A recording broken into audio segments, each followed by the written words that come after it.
BTSC JEE छात्रों में खुशखबरी, बहुत जल्द आ रही है रिज़ल्ट।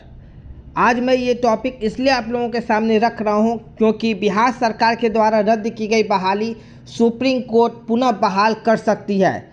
ऐसा 17 अप्रैल को हुई बहस से प्रतीत हो रहा है। सुप्रीम कोर्ट में अगली जो सुनवाई है वो आपको 24 अप्रैल को रखी गई है, यानी 24 अप्रैल को जो सुनवाई होगी वो काफ़ी अहम दिन होगा उन सभी छात्रों के लिए जो कि आपको अप्रैल 2022 में रिज़ल्ट में शामिल थे।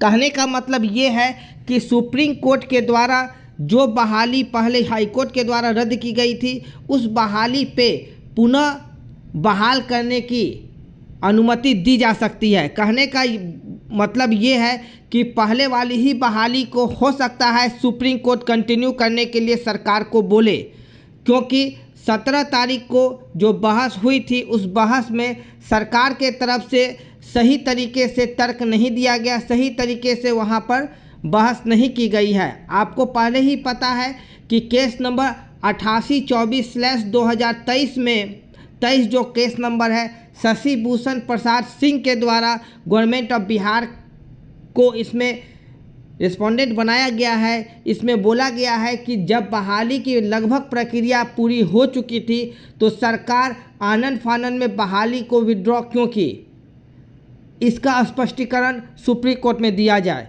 और ऐसा फील हो रहा है कि शशि भूषण प्रसाद के साथ साथ लगभग 427 जो पिटिशनर्स हैं उनके लिए बहुत जल्दी खुशखबरी मिलने जा रही है।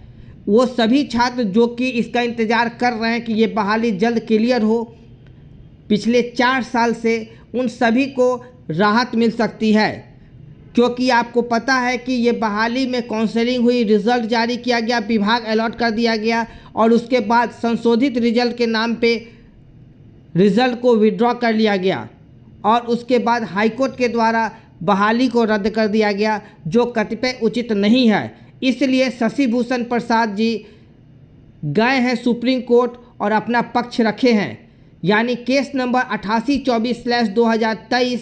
अब अगला जो उसका हेयरिंग का डेट है वो आपको 24 अप्रैल को रखा गया है, जहां पर सरकार अपना पक्ष रखेगी।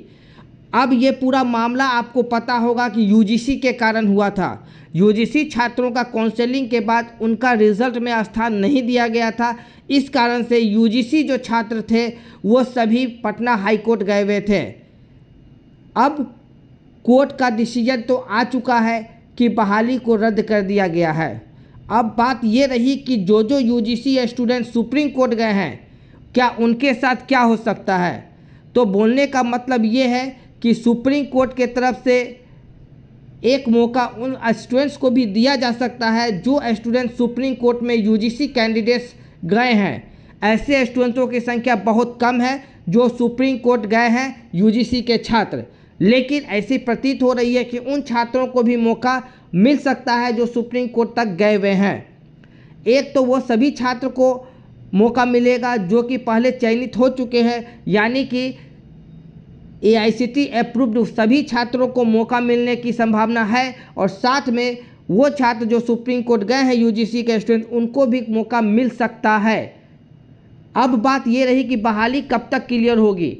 मैं आपको एक चीज़ क्लियर बता दूं कि सरकार एक तरह चाह रही है कि हम बहाली को रद्द करने के बाद पुनः नया विज्ञापन बहुत जल्द निकाले। इसके लिए विभाग से वो अपना अलग अलग डिटेल ले रही है कि कहाँ कितनी रिक्तियाँ हैं, लेकिन एक तरफ सरकार चाह रही है कि बहाली नया ले, फ्रेश बहाली निकाले, और एक तरफ कोर्ट जो है वो चाह रही है, कोर्ट के थ्रू स्टूडेंट चाह रहे हैं कि फिर से उस पहले वाली बहाली को ही क्लियर किया जाए। जो भी अपडेट होगा मैं आपको अगले वीडियो में शेयर करूंगा। धन्यवाद।